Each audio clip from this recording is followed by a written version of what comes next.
Assalamualaikum warahmatullahi wabarakatuh. Perkenalkan, nama saya Maulidah Zahra dengan NPM 211434150, Prodi PGSD semester 3, mata kuliah pengelolaan pendidikan. Di sini saya akan menjelaskan tentang kepemimpinan pendidikan.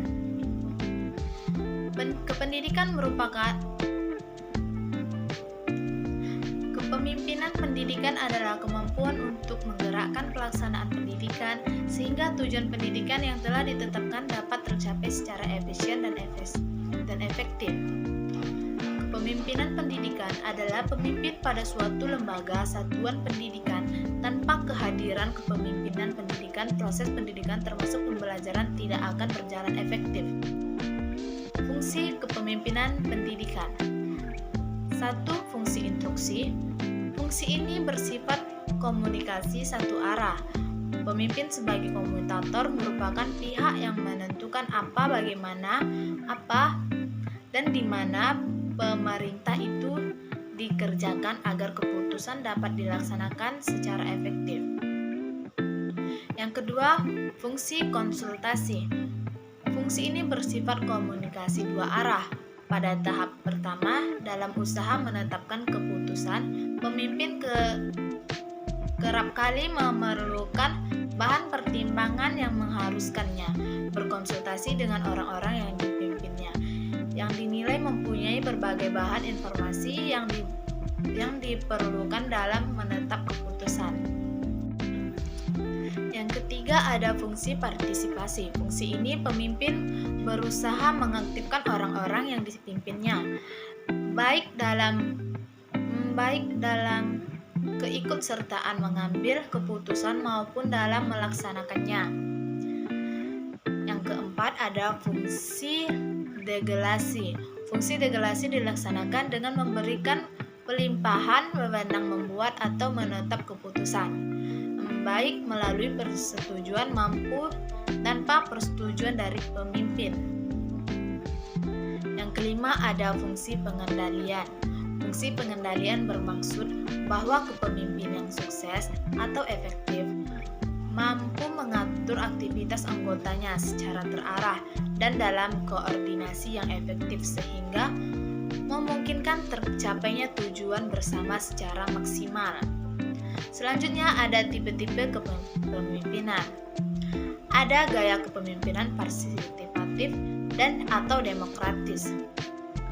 Kepemimpinan ini adalah pemimpin pendidik yang melibatkan partisipatif, guru, siswa, dan staf administrasi dalam setiap pengambilan keputusan baik aturan pendidikan maupun keputusan lain.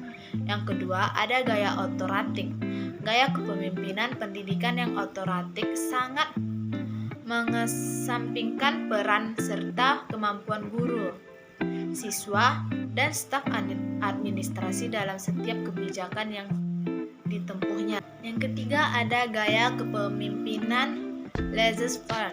Kepemimpinan ini juga disebut sebagai kepemimpinan liberal, merupakan suatu pola pengabaian sehingga pemimpin berusaha menghindari tanggung jawab terhadap pengikutnya. Selanjutnya, ada model-model kepemimpinan pendidikan.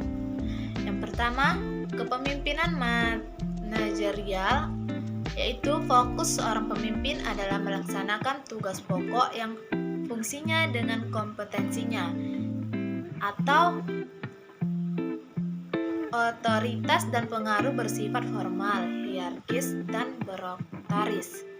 Yang kedua, ada kepemimpinan partisipasif, yaitu proses pengambilan keputusan secara kelompok ataupun keterlibatan menimbulkan sikap demokratis, meningkatkan keterkaitan tim dan lembaga serta bertanggung jawab, ataupun bisa rasa bertanggung jawab dapat menimbulkan rasa memiliki. Selanjutnya, ada kepemimpinan transformatif, yaitu model yang komprehensif menggunakan pendekatan normatif, atau model ini lebih sentralistik, lebih mengarahkan, lebih mengontrol sistem. Selanjutnya, masuk ke dalam bahasan komponen kepemimpinan dalam pendidikan. Yang pertama, pertama ada karakteristik kepemimpinan pendidikan. Kepemimpinan pendidikan kepala sekolah adalah cara atau usaha kepala sekolah dalam menangani, mendorong, membimbing, mengarahkan dan menggerakkan guru, staf, siswa, orang tua siswa, dan pihak lain yang terkait untuk bekerja untuk berperan sukaguna mencapai tujuan yang telah ditetapkan. Yang kedua ada peran kepala sekolah sebagai pemimpin. Peran kepala sekolah sebagai pimpinan bertanggung jawab secara umum terhadap kelancaran dan keberhasilan fungsi dan kegiatan sekolah. Tugas kepala sekolah dibagi ke dalam dua kategori luas, yaitu yang pertama penekanan kepada manajemen atau administrasi, dan yang kedua kegiatan yang menekankan kepada kepemimpinan pengajaran.